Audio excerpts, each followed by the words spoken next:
गीता में भगवान कृष्ण ने बताया कि किस तरह इंसान दुखों को खत्म कर सकता है। मनुष्य के अंदर दुख, शोक, चिंता, भय या व्याकुलता आने के मुख्य रूप से दो ही कारण होते हैं। पहला, प्रिय या इच्छित वस्तु, परिस्थिति या व्यक्ति का वियोग हो जाना, और दूसरा, अप्रिय या अनिष्ट वस्तु, परिस्थिति का संयोग या प्राप्ति का हो जाना। इन दोनों परिस्थितियों में कुछ व्यक्ति बहुत अधिक दुखी या व्याकुल हो जाते हैं और मानसिक तनाव के कारण बीमार हो जाते हैं, परंतु कुछ व्यक्ति विपरीत या प्रतिकूल परिस्थिति में कम प्रभावित होते हैं या उससे जल्दी बाहर निकलकर अपने दैनिक क्रियाकलापों में व्यस्त हो जाते हैं। वे जानते हैं कि अनुकूल प्रतिकूल परिस्थितियां तो सभी के जीवन में आती जाती रहती हैं। हमेशा एक सी ही स्थिति नहीं रहती, क्योंकि प्रकृति में भी लगातार परिवर्तन होता रहता है। इन दोनों प्रकार के व्यक्तियों के अलावा कुछ लोग ऐसे भी होते हैं जो काल्पनिक स्थिति का विचार करते रहने के कारण भयभीत या व्याकुल रहते हैं। जैसे कहीं मुझे कोविड या दूसरी कोई बड़ी बीमारी न हो जाए, उस समय मेरा या मेरे परिवार का क्या होगा, या यदि उनके परिवार का कोई व्यक्ति गाड़ी से घर से बाहर गया है, तब वे यह सोचकर व्याकुल होते रहते हैं कि कहीं रास्ते में कुछ हो न जाए।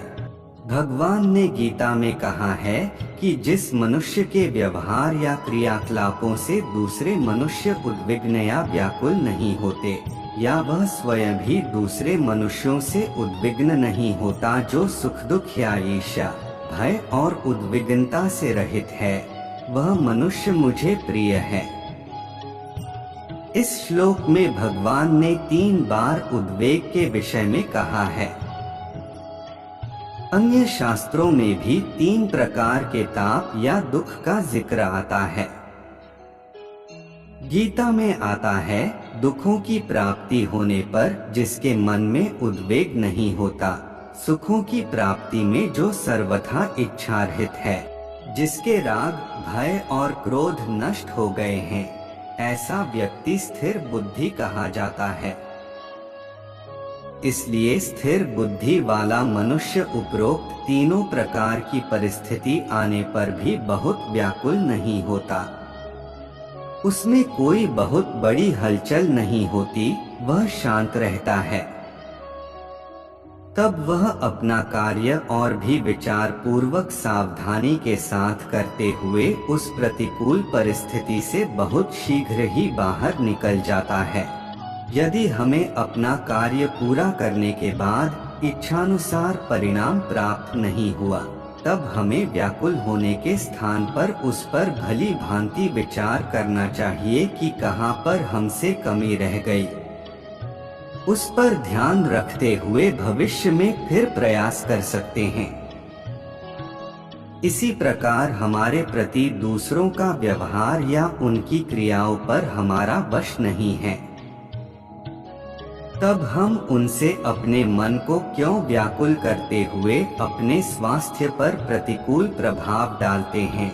इसके अतिरिक्त मन में आने वाले काल्पनिक विचारों से भी अपने मन को व्याकुल नहीं करना चाहिए। जो हो चुका है उससे सीख या ज्ञान लेकर भविष्य के प्रति सावधान हो सकते हैं। वर्तमान में किए जाने वाले कर्मों को पूरे शांत मन से परिस्थिति के अनुरूप खुशी खुशी करने का प्रयास करना चाहिए। इसी में हमारा कल्याण है।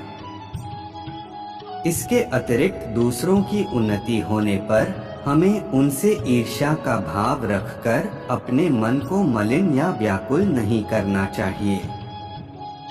जितना हमारा मन शांत रहेगा, उतनी ही प्रसन्नता हम प्राप्त करेंगे।